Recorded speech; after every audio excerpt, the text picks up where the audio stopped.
Seja bem-vindo ao Conselho Consultivo. O Conselho de Estado esteve reunido ontem durante quase 6 horas no Palácio de Belém. No final, mais um apelo ao consenso.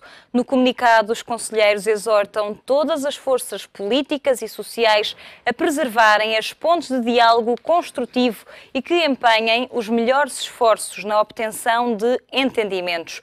O Conselho, que não contou com a presença de Mário Soares e Alberto João Jardim, pede também voz ativa de Portugal na União Europeia em prol do crescimento, emprego e coesão. No período pós-ajustamento, os conselheiros sublinham a necessidade de conciliar o crescimento económico e o emprego com a sustentabilidade das finanças públicas, o equilíbrio das contas externas e a inversão da atual tendência demográfica. Uma nota também para os fundos estruturais, para os quais o Conselho de Estado pede uma utilização muito criteriosa.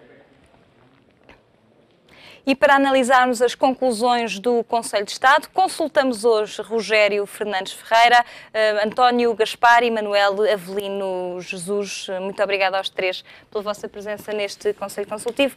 Rogério Fernandes Ferreira, começo por si. O que saiu desta reunião foi um comunicado com apenas 4 pontos, todos eles com apenas um parágrafo.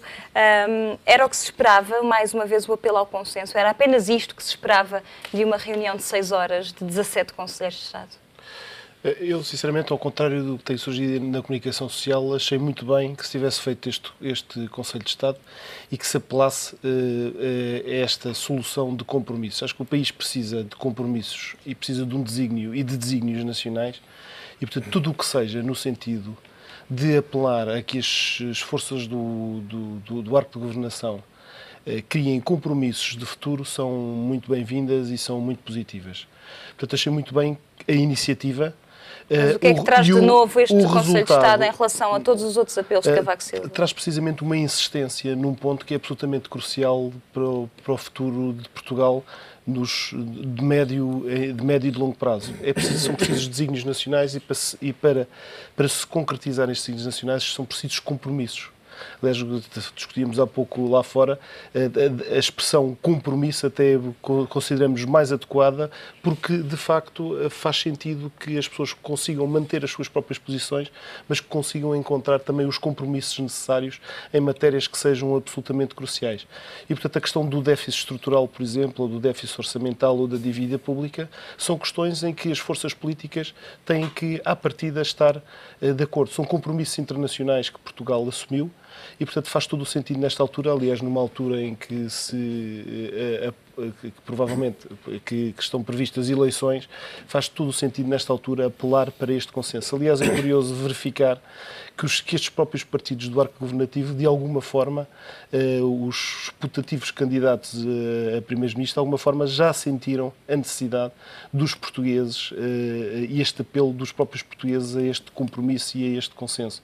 Portanto, pareceu-me que o resultado, apesar de ser um resultado, digamos, declarativo, é muito positivo no sentido de chamada de atenção para esta necessidade que é absolutamente imperiosa. António Gaspar, não deveria ter saído daqui um comunicado um pouco mais concreto que não se limitasse a este apelo reforçado ao consenso, ao entendimento entre agentes políticos e sociais, mas a dizer, se calhar, em que matérias é que era essencial que houvesse esse entendimento futuro, por exemplo? Olá Marina, bom dia. Eu tenho um conceito de que deve ser, digamos, o Conselho de Estado. O Conselho de Estado, a meu ver, deve reunir em certos determinados momentos da vida portuguesa, momentos críticos, não é? Momentos que exijam, de facto, uma reflexão muito profunda de pessoas que... Até está nos próprios órgãos dos estatutos do Conselho de Estado. Exatamente. E não me parece a mim, enfim, digamos, respeito todas as outras opiniões, não me parece a mim que...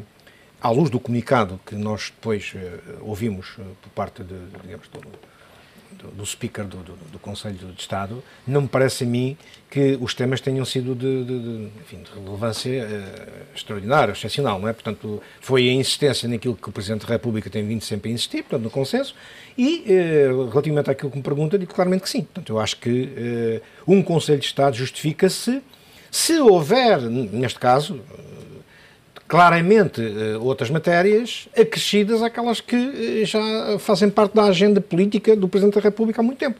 Portanto, isso para mim Não sei se uma desilusão, digo-lhe com toda a franqueza, porque eu já esperava mais ou menos isto, não é?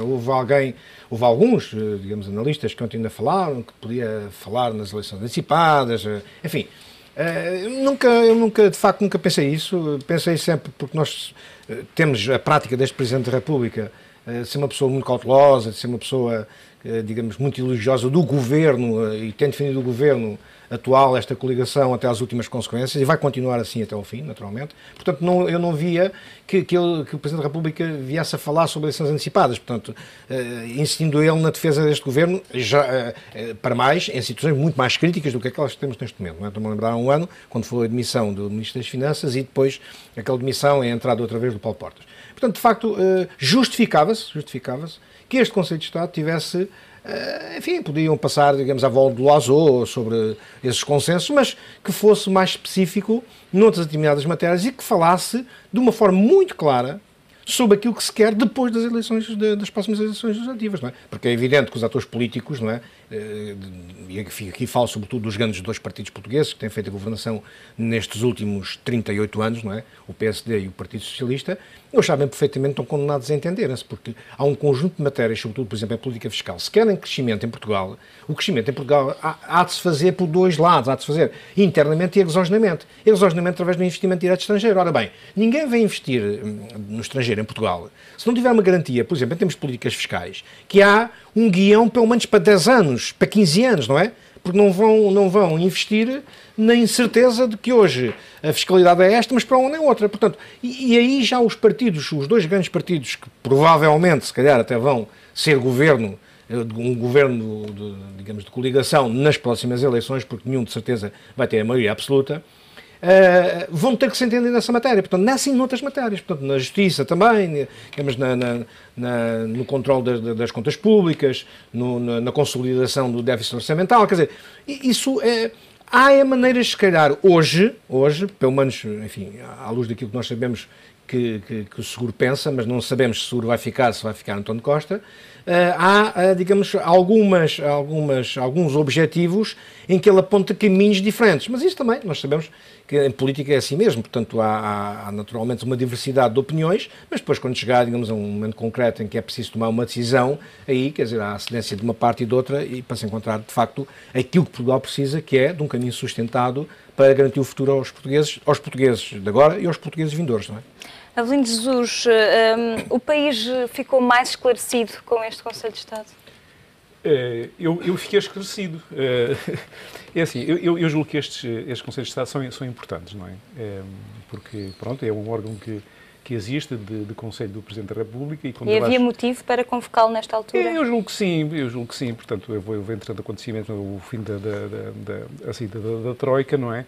E, portanto, exigiria com certeza alguma reflexão deste órgão. Agora, eu digo que fiquei esclarecido pelo seguinte, é que eu estou de acordo que o Conselho de Estado seja reunido, portanto, com alguma periodicidade, até porque se é para informar o país do estado de pensamento das nossas elites, não é? Porque dali sai um comunicado consensualizado, não é? E o que é que eu vejo deste Conselho de Estado e do anterior?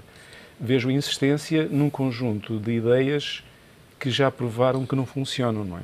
Eu lembro-me que do último Conselho de Estado o que eu retirei dali foi o apelo à necessidade de estimular a economia à moda antiga, estímulos que não funcionaram nas últimas décadas em Portugal. Deste Conselho de Estado retenho, digamos, o apelo e, digamos, a aposta, outra vez, digamos, na ilusão dos fundos comunitários.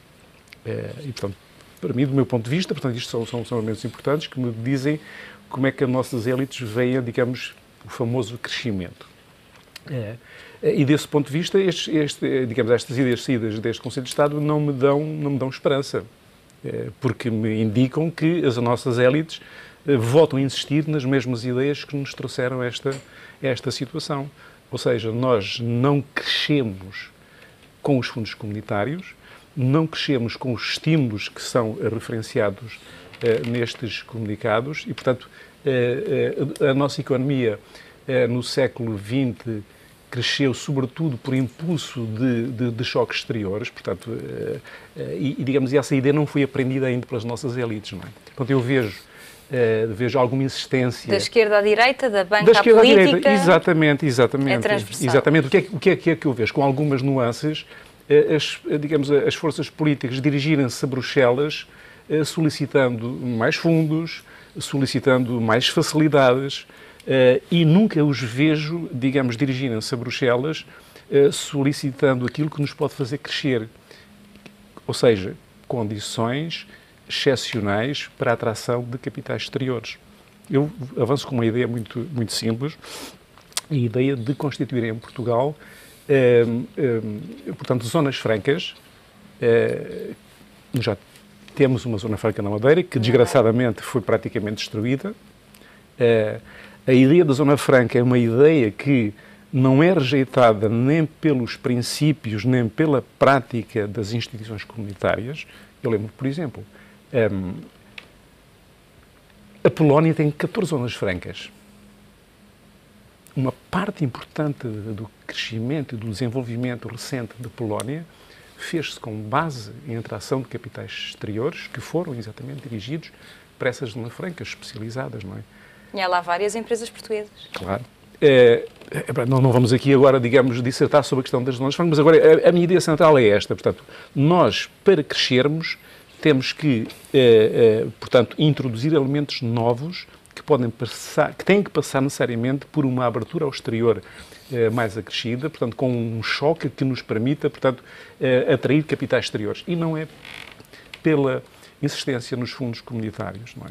Não é pela insistência nos estímulos, portanto, financeiros que nós lá vamos e, desgraçadamente, eu vejo as nossas forças políticas, todas elas, a insistirem com nuances aqui e ali nesse tópico. Mas, Avelino Jesus, este Conselho de Estado não poderia ser um pouco mais ativo, pelo menos no comunicado que deixa sair? Não sabemos o que é que se passa na reunião, até pode ser fervoroso, mas depois o comunicado acaba por ser tem que ter o acordo de todos tem que ter o acordo de todos os participantes, não é? Portanto, no fundo, o próprio Conselho de Estado obriga a um consenso, digamos, sabe que no anterior Conselho de Estado o termo consenso não foi referido no comunicado por oposição, portanto, do Partido Socialista. Do Partido Socialista, exatamente, António José Seguro. Portanto, tudo o que lá sair tem que ser, digamos, consensualizado, não é? Portanto, e de alguma forma, portanto, não podemos sair daí, não é? Não podemos sair daí.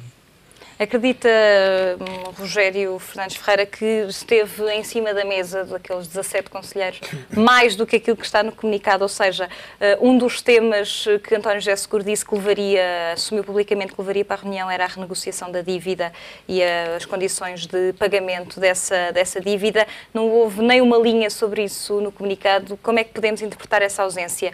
Não foi falado, mas não foi um facto relevante para os conselheiros de Estado? Eu admito que possa não ter havido o consenso necessário para que constasse da declaração final. Mas era importante também haver consenso, quer para um lado, quer para o outro, sobre esta questão. Repare, eu acho que esse consenso da necessidade de renunciar à dívida a médio ou longo prazo é um consenso que existe. A questão é da oportunidade e do momento adequado para o dizer. Provavelmente este não é um momento adequado do ponto de vista dos compromissos internacionais que nós assumimos. E, por outro lado, do ponto de vista da perspectiva de cada um dos conselheiros que lá estão, que estão representados no Conselho de Estado, com certeza que também não havia a unanimidade necessária ou o consenso necessário para que constasse da declaração final. Até porque sabemos de posições públicas anteriores que esta reestruturação da dívida divide os próprios conselheiros. Marcelo Rebelo de Sousa é contra, Marcos Mendes e Vítor Bento não são contra, mas dizem que é preciso ter atenção às consequências e ao timing em que é feito. Portanto, mesmo dentro do Conselho de Estado não há consenso. Pois, exatamente, quer dizer, há de facto divergência de opiniões no seio do Conselho de Estado, que existe, aliás, na própria palavra, porque, como vimos há pouco, na própria expressão reestruturação ou renegociação. Portanto, é um consenso muito difícil de atingir e provavelmente não é o momento mais oportuno de chamada de atenção para fazer essa renegociação. Portanto, há de haver um momento mais adequado para para que esse consenso possa existir e possa ser anunciado. António Gaspar, concorda ou acha que este seria o momento também de se falar, já que estamos a projetar o pós-Troika e o crescimento 2015-2016, que este tema deveria ter sido tratado com mais relevância no Conselho de Estado? Bom, eu não sei, enfim, a relevância com que foi tratado. Acredito piamente que tenham falado sobre esse tema, não é? Agora, repare, eu sempre tenho defendido já há muito tempo esta parte... Está ausente do comunicado, sim, por sim, isso sim. não terá sido assim tão... Não, e acho que deve estar ausente do comunicado, independentemente de haver ou não haver consenso, acho que deve estar ausente, e vou explicar porquê. Eu sempre tenho sido aqui, digamos, partidário de que a nossa dívida é insustentável tal qual como está, não é? E ela deve ser renegociada. Renegociada sem perdão de capital, sem qualquer perdão de capital, deve ser reescalonado no tempo, portanto, provavelmente descer um pouco as taxas de juros e dilatarem no tempo esse mesmo reembolso, portanto, do serviço de dívida, capital e juros. Bom, agora, isso deve ser feito. Nunca deve ser feito aos holofotes, quer dizer, aos holofotes de um Conselho de Estado, da imprensa, de quem quer que seja, não. Primeiro, quem são os nossos credores? Maioritariamente são, digamos, o Fundo Monetário Internacional, mas a Comissão Europeia, não é? O Banco Central Europeu. Portanto, isso deve ser negociado sempre, nos bastidores, diretamente com os nossos credores, diretamente com o Banco Central Europeu, diretamente com o Fundo Monetário Internacional, se for o caso, e com a Comissão Europeia, e sempre respaldados nessas instituições europeias. Depois de haver um consenso e de haver um acordo entre essas instituições, então depois já está tudo fabricado, então dá reconhecimento. Eu penso que não há nada pior em matéria de fidúcia, portanto, que é aquilo que se chama no sistema financeiro, particularmente no sistema bancário, não há nada pior que contraria essa mesma fidúcia, essa mesma confiança, que é começar a falar-se na praça pública, por quem quer que seja, que vamos reestruturar, que vamos cortar, que vamos... Enfim, eu acho que isso é contraproducente, totalmente contraproducente. Portanto, eu entendo que o Conselho de Estado, isso devia ter vindo à balha, certamente, digamos, não só por iniciativa do Seguro, mas se calhar por outros Conselhos de Estado também. Agora, eu acho muito bem que não tivesse, digamos, constado no comunicado final, porque não deve constar, a meu ver não deve constar, deve-se resguardar esses temas da opinião pública e depois, sim, quer dizer, depois de ter uma maturação e um estudo sobre a forma como se deve propor aos nossos credores essa renegociação, não é? esse reescalonamento dessa dívida, sempre respaldados, e volto aqui a sublinhar que é muito importante, das instituições europeias, principalmente do Banco Central Europeu e da Comissão Europeia, então sim senhor que se avance, quer dizer, agora, via para a praça pública, eu acho que é o pior que se pode fazer neste momento.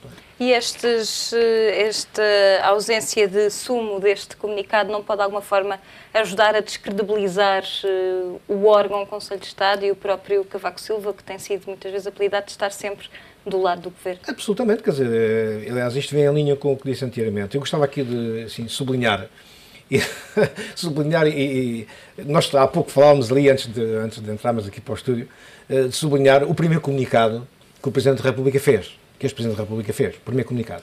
Toda a gente especulava nessa altura, porque eu estava, digamos, na governação, na legislatura da presidência há muito pouco tempo, e as pessoas especulavam na altura, porque aquilo começou a ser anunciado às 13h, porque o Presidente ia falar às 8h, não é? E que foi um comunicado muito importante ao país, a gente especulava, será que o Presidente está doente, tem uma doença grave, tem que se demitir porque tem uma doença grave. Então, o Presidente da República vai falar sobre um comunicado de uma trica qualquer com os Açores, com o Governo Regional dos Açores, quer dizer, uma coisa que não justificava minimamente, quer dizer, nada. E isso depois acaba por esvaziar futuros comunicados, não é? É como o Pedro e o Lobo, não é? Vem lá o Lobo, e às tantas pessoas já não acreditam que vem lá o Lobo, coisa em cima nenhuma, não é? Portanto, porque o Lobo nunca vinha, não é? E reunindo conselhos de Estado, cujo, digamos, pelo menos, temos que julgar pelos comunicados, não é? Pelo aquilo que é público e que salta para a opinião pública. Quando um Conselho de Estado emite, digamos, um comunicado, aquele foi emitido com tão pouco sumo, eu diria, sem nenhum sumo, naturalmente que estes Conselhos de Estado acabam por se banalizar. E os portugueses acabam por, com o tempo, não vai haver muito tempo, porque, digamos, também daqui até que termina a legislatura deste Presidente da República não vai muito tempo. Mas quer dizer, acabam por não ligar, se calhar, porventura, ainda algum poderá ser muito importante, mas acabam por não ligar porque a banalização, ao meu ver, tem sido, sobretudo nos últimos 2-3 Conselhos de Estado, não leva a parte nenhuma. Portanto, eu acho que é de evitar este tipo de situações, porque o Conselho de Estado está lá para as grandes situações de crise e de emergência nacional, para que os portugueses saibam o que é que, digamos, um conjunto de portugueses eméritos pensam sobre esses temas, e não para consenso, e como disse o Avelino muito bem, quer dizer, apelar aos fundos comunitários 14, 20 e à ligação com a União Europeia. Isto, não, a meu ver, não faz absolutamente nenhum sentido ser tratado exclusivamente à luz do comunicado, volto a dizer, à luz do comunicado, no Conselho de Estado. Avelino Jesus, as ausências de Mário Soares e Alberto João Jardim, de alguma forma, enfraqueceram politicamente este Conselho de Estado? Não, eu julgo que são duas personalidades que, quer dizer, um deles, o Alberto João Jardim, portanto, enfim, nós já nos habituámos a descontar, digamos, as suas declarações e perdem eficácia, não é? Por de tão repetitivas e tão exageradas que são, não é? E o Dr. Mário Soares, portanto, as posições também extremistas que tem tomado nos últimos tempos também, de alguma forma, o descredibilizam e, portanto, torna-se menos ouvido, não é? Porque estes exageros nas posições dão menos peso às pessoas. Agora, eu gostaria de voltar à sua questão sobre o Presidente da República, não é? Nós, em Portugal, curiosamente, fazemos afirmações reiteradas de republicanismo, mas depois queremos que o Presidente da República se comporte como um monarca, como um rei, não é? Ao rei é que se pede equidistância e, portanto, que deixe, digamos, as suas opiniões políticas lá fora. A República, porque escolhe eleger o seu presidente, assume que os presidentes têm opiniões políticas e, portanto, do meu ponto de vista, eu não acho mal, acho perfeitamente normal que, de facto, os presidentes da República tendam a favorecer os governos e as suas, digamos, as suas correntes políticas a que está associado, não é? É evidente que tem que manter alguma independência e, portanto, não desfavorecer de forma muito aberta, digamos, as oposições, portanto, as correntes políticas que se lhe opõem, mas eu acho que faz parte, digamos, da própria natureza da República de termos um presidente eleito que ele, de facto, seja partidário, portanto, é partidário entre aspas, portanto, que de facto tome posição e que favoreça, naturalmente, o seu próprio partido em desfavor dos adversários. Portanto, a mim parece-me normal, não é? E sinto algum desconforto ver as pessoas, portanto, sistematicamente... Porque, repare, essa é a prática dos nossos presidentes da República. Se nós olharmos desde o princípio, foi sempre assim. Cavaco era muito crítico de José Sócrates e muito menos crítico em assim, relação a normalmente. Portanto, o doutor Sampaio, portanto, tomou uma posição também radicalmente favorável ao seu próprio partido, não é? Portanto, tira o borda fora dissolvendo a Assembleia da República. Quer dizer, portanto, houve muitas críticas da parte do PSD nessa altura, mas é normal. A República funciona assim. Portanto, se queremos outra coisa, escolhemos um rei. Concorda então com João Semedo, que disse que este era um exercício de oxigenar o governo? Sim, eu não usaria essa linguagem, mas eu subscreveria no conteúdo as declarações do Semedo, portanto, não as utilizaria, digamos, em sentido crítico, não é? E, portanto, não me parece que tenha muito sentido essa crítica. Rogério, há neste Conselho de Estado outras preocupações que não foram assim tão declaradas como, por exemplo, o próximo ano e meio ser rico em atos eleitorais. Temos eleições legislativas em outubro de 2015, eleições presidenciais no início de 2016. Há 6 meses, os 6 meses anteriores ao fim do mandato, Cavaco Silva não poderá ter poder executivo de dissolver a Assembleia ou de outro tipo de poderes. Isto pode fazer com que tente antecipar, com este Conselho de Estado, tente antecipar algumas das suas preocupações para que nessa altura esteja tudo mais tranquilo, mais seguro? Eu estou convencido que o Conselho de Estado até foi convocado tendo em mente essa perspectiva futura de eleições próximas em Portugal. O Presidente da República, de facto, não sendo um monarca, tem os poderes, do ponto de vista constitucional, relativamente limitados e, portanto, cabe-lhe aqui um poder de influência que pode também exercer após a convocação de um Conselho de Estado. Não me parece que os Conselhos de Estado até tenham sido assim muito banalizados, na justa medida em que o último Conselho de Estado que tivemos, que existiu, foi, salvo erro, em maio do ano passado.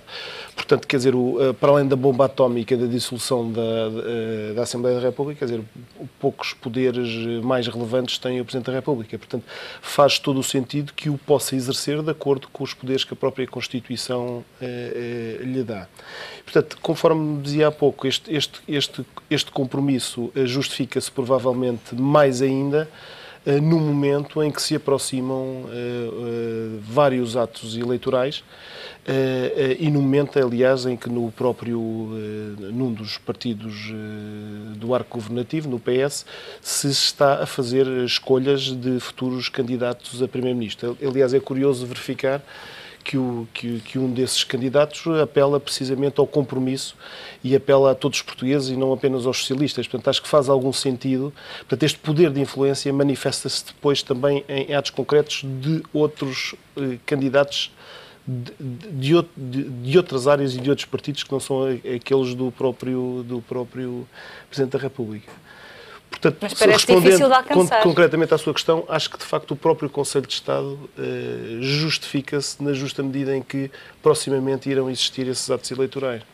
António Gaspar, este consenso já percebemos pelos últimos 3 anos que vai ser difícil, praticamente impossível de alcançar antes das eleições legislativas do próximo ano.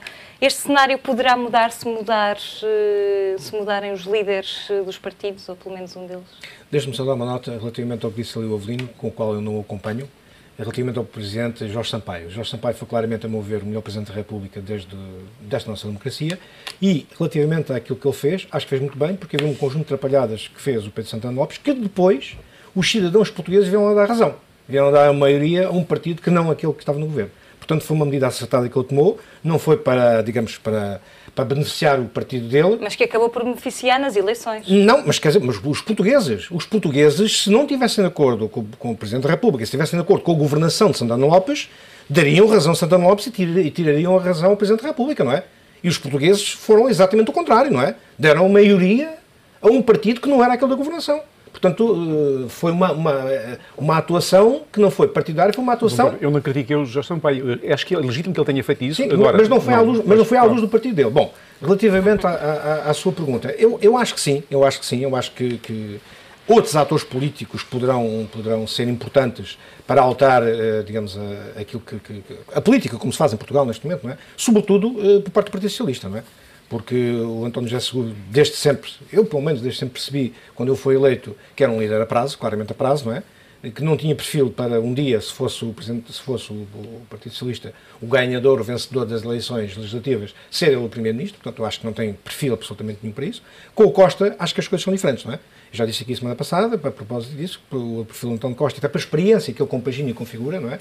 Em termos da gestão. Tem mais experiência executiva. Sim, porque eu não conheço experiência nenhuma ao António José Seguro que não seja político, os corredores do poder, não é? Portanto, não reconheço qualquer tipo de experiência. O António Costa não. O António Costa é um homem que... Mas também está associado ao governo de José Sócrates. Sim, é verdade, mas o que tem aqui acontecido é que há algumas pessoas ligadas a Sócrates têm vindo a colar-se a António Costa. E António Costa, acho que neste momento, ou há algum tempo, esta parte, está já a fazer uma tentativa de descolar dessas pessoas. Portanto, essas pessoas... porque o António Costa não tem qualquer tipo de vantagem, nem tem qualquer tipo de interesse em ligar-se, portanto, à governação, digamos, à pior governação que existia em Portugal, que foi a governação de José Sócrates, não é? Portanto, ele não tem qualquer tipo de vantagem, não tem qualquer tipo de interesse em ligar-se aí. Ele não tem culpa, é que, portanto, à volta dele andam-se a chegar pessoas que tinham um compromisso grande com José Sócrates. No entanto, eu penso que sim, eu penso que com outros atores políticos há condições claras para termos um nível de entendimento que não tivemos até agora. António Gaspar, Avelino Jesus, Rogério Fernandes Ferreira, muito obrigada aos três pela vossa presença neste Conselho Consultivo. É o ponto final do Conselho Consultivo. Voltamos segunda-feira com outro tema da atualidade. Até lá.